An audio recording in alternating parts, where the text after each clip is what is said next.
Can peace truly exist in a world full of sharp words and unhealed people? What if the ones who wound us most are also the ones suffering the deepest? And more importantly, how do we protect our hearts without closing them?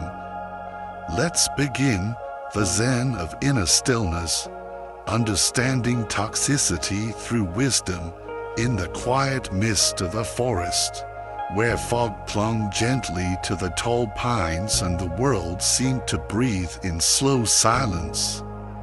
A Zen master sat beside a still pond. The koi fish moved gracefully, sending ripples across the surface, gentle, endless.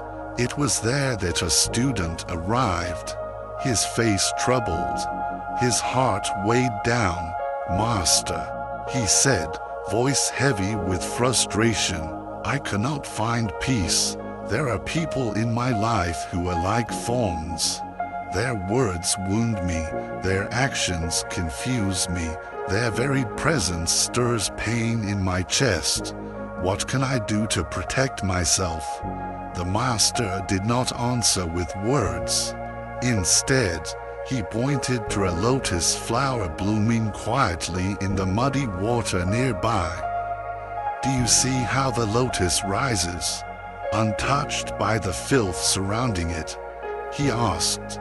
And in that moment, the teaching began, not with rules, but with reflection to understand how to treat those who disturb your spirit. The master continued, "You must first learn from the lotus and the waters it grows in." Toxic people through the lens of Zen. This story sets the stage for a deeper understanding of toxic relationships, not just as obstacles, but as invitations to grow. Through the eyes of Zen and Buddhist philosophy, we begin to see clearly. Toxicity, like the murk of the pond, does not define the lotus. In fact, it reveals its beauty more starkly. And in the same way, difficult relationships do not define us. They illuminate our choices. The goal isn't to escape everyone who hurts us. It's to learn how to stay rooted in our peace, even when surrounded by chaos, how to see clearly, how to respond wisely, and when needed, how to walk away without anger. Only understanding, seeing through the veil of toxicity, the master gently reminded the student of a truth echoed by Thich Nhat Hanh. When another makes you suffer, it is because they suffer deeply within themselves. Most toxic behavior comes not from malice, but from inner pain that hasn't been acknowledged or healed. People who manipulate, lash out, or harm others are often spilling the suffering they carry inside. The student asked if their pain is the root of their actions. Should I not endure it? Doesn't Buddhism teach patience? The master smiled, calm as always. Endurance without wisdom, he said, is like walking blindfolded through a forest. You may survive, but you will fall, stumble, and suffer unnecessarily. Understanding is the light that makes endurance purposeful. When we deal with toxic people, we must learn to separate their pain from our worth. Their actions may be loud, but they are not a mirror of our value. They are a reflection of their own unhealed wounds. The shield of compassion, the master continued, sharing one of the most sacred truths from the Dhammapada. Hatred does not cease by hatred, but by love. This is the eternal law.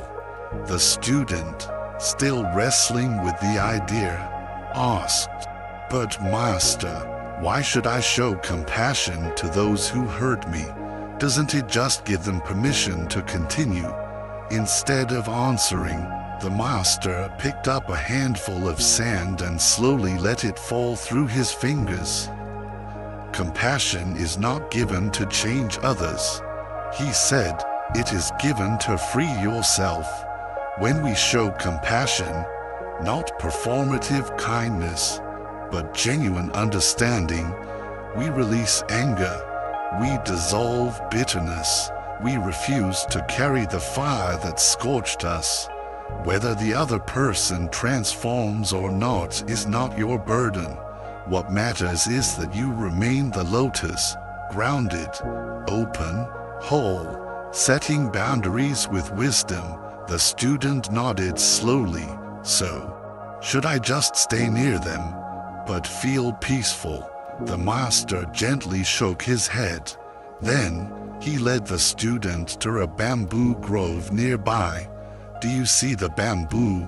He asked. It bends with the wind, but it does not break. When the storm becomes too strong, it sheds a leaf, but it never sacrifices its root. Boundaries are not walls. They are living, breathing acts of self-respect.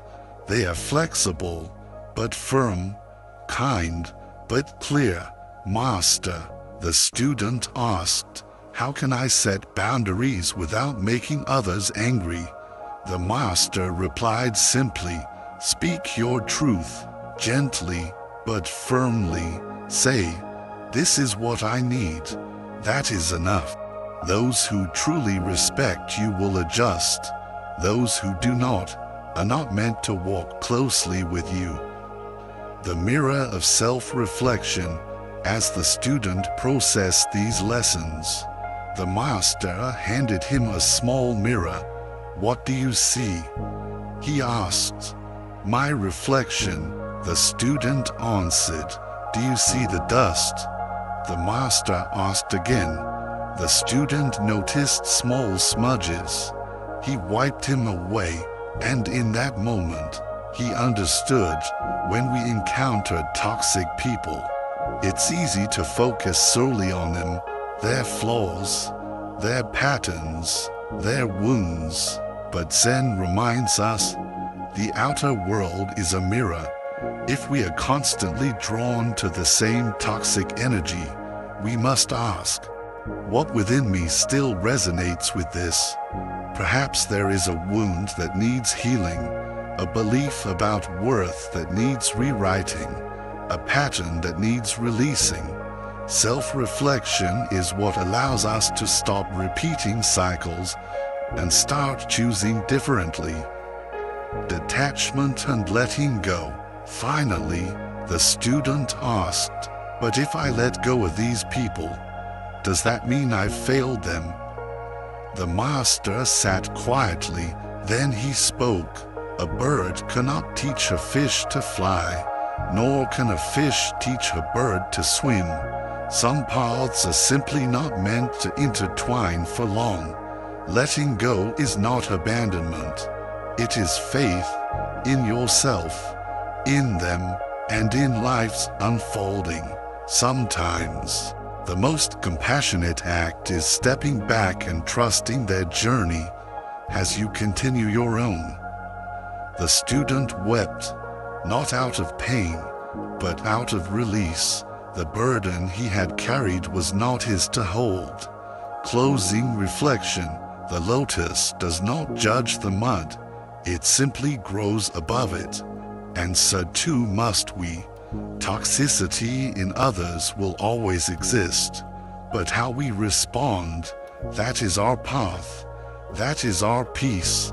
And in the next chapter, we'll explore exactly how to walk that path with clarity, how to turn Zen wisdom into action, and create boundaries that protect your spirit while still holding compassion in your heart. Let's continue as the student listened to the master's final words. A deeper clarity began to settle like morning mist on a quiet pond. The lesson was no longer just about other people. It was about learning how to respond with presence, with strength, and with peace. 1. Seeing through the veil of toxicity. One of the greatest misunderstandings in life is taking toxic behavior personally. But as the Zen master taught, what others do is often a reflection of their inner wounds, not a measurement of our worth. When someone lashes out or causes harm, it is not necessarily because of who we are, but because of what they are carrying. Their unresolved pain spills over, and often, we are the nearest surface it lands on. This perspective doesn't excuse their behavior, but it creates a space between us and their actions. That space is where empathy lives. Instead of reacting with defensiveness or blame, we begin to ask deeper questions. What pain might this person be experiencing? What part of them is unmet, unheard, unloved? These questions don't bind us to suffering. They free us from emotional entanglement. They shift us from victimhood into compassion and from reactivity into peace. 2. The power of compassion, a balm for the heart. Compassion is not weakness. It is strength in its gentlest form.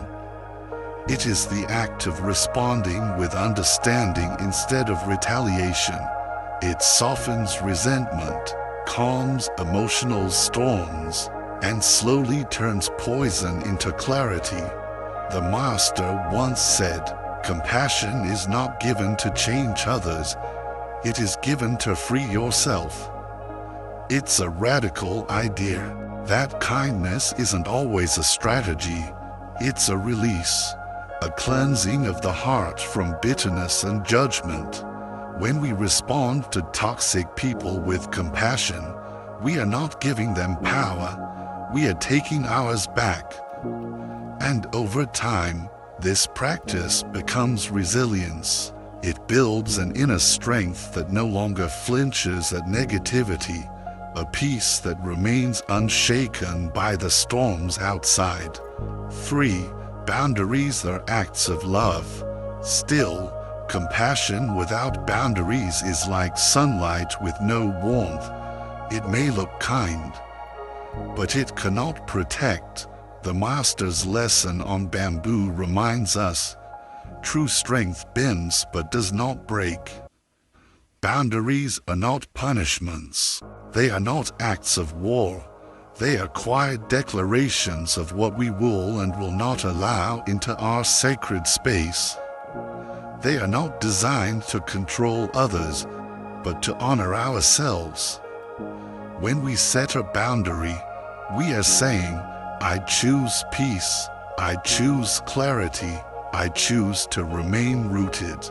It may feel uncomfortable, especially when others push back, but with each boundary, we reclaim our dignity and we begin to teach the world how we deserve to be treated, not with fear or silence, but with firmness and grace. 4. The mirror of self-reflection, a portal to growth. The outer world is often a mirror, reflecting back the truths we have not yet faced within. Why do we attract certain patterns again and again? Why do we feel drawn to people who repeat the same harm? These are questions only reflection can answer. Self-inquiry invites us to look not with blame, but with curiosity. What is this experience trying to teach me? What belief about myself allowed this to continue? This isn't about guilt, it's about freedom. The clearer we become within, the fewer toxic energies we'll tolerate. When we clean the mirror, we see ourselves and others more honestly. That clarity is power. 5. Letting go, the ultimate act of freedom. Among all the teachings, perhaps none are more difficult or more liberating than the art of letting go. Letting go is not about giving up. It's about releasing the need to fix, to change, to carry what is no longer ours to hold. We let go of people, or of outcomes, or of expectations, and in doing so, we create space for peace, for joy, for life to breathe again. As the master once said, a bird cannot teach a fish to fly. Some relationships, no matter how deeply we care, are not meant to continue. Some people are not ready to meet us where we stand. Letting go is not abandonment. It is alignment. It is trusting that we each have our own path. And sometimes, the most loving thing we can do is to walk ours alone. Walking the path of the lotus. The lotus flower blooms not because it avoids the mud, but because it rises above it.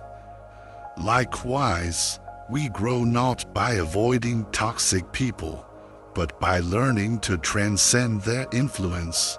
With every challenge comes a choice. Do we respond or react? Do we absorb the darkness or stand in our light? Do we hold on or do we let go? Every choice is a step, and every step takes us either closer to suffering or closer to serenity. The teachings of Zen and Buddhist wisdom guide us not to fight against toxic energy, but to rise beyond it, to become like the lotus, untarnished by the water, even as we grow within it.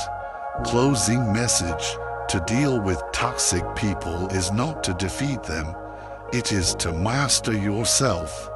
With understanding, compassion, boundaries, self-reflection, and letting go, you become unshakable. You stop asking others to change, and you begin becoming the peace you seek. That is the true art of healing. That is the way of the lotus. Thank you for joining me on this journey. If this video brought you clarity, peace, or strength, please consider subscribing to the channel. Just click the subscribe button below and tap the notification bell, so you'll never miss an episode of Mindful Insight. And if this message spoke to your heart, leave a comment. Which part resonated with you the most? What are you ready to let go of? Until next time, may you walk with lightness, speak with clarity, and grow like the lotus, always rising, always free.